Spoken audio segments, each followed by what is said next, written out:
Let's talk about improving your people skills.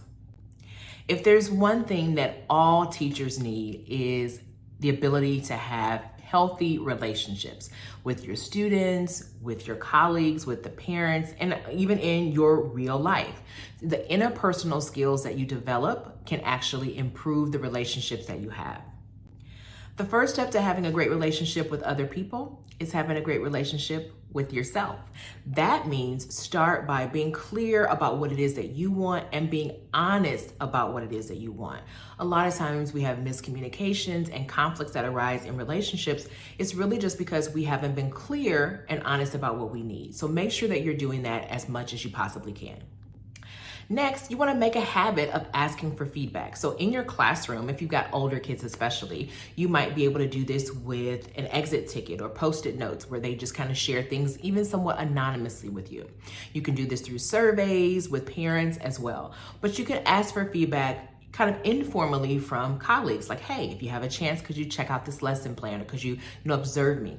Feedback can sometimes feel a little bit critical, but if you have a regular routine of getting feedback, then it takes kind of that sting away too.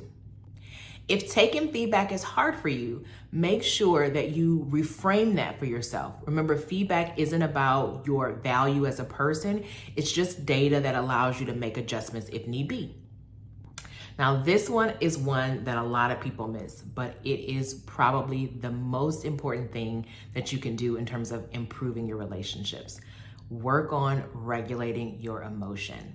We often get triggered in our relationships with people, whether they be students or colleagues or even, loved ones, because of our own past experiences and our thoughts, feelings, and belief about what's happening.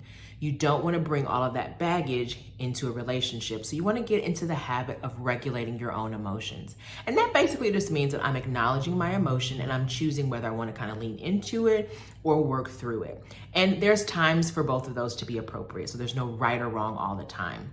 The key here is to be really clear about the emotion that you're feeling. So get into the habit of naming what you feel. So don't just say, oh, I'm having feelings, but say like, I'm sad, I'm frustrated, I'm unhappy, I feel slighted, I feel disappointed.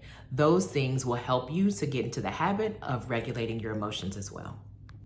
This may seem like a lot because you're new to teaching, but the truth is even the most seasoned professionals need to continually work on this process.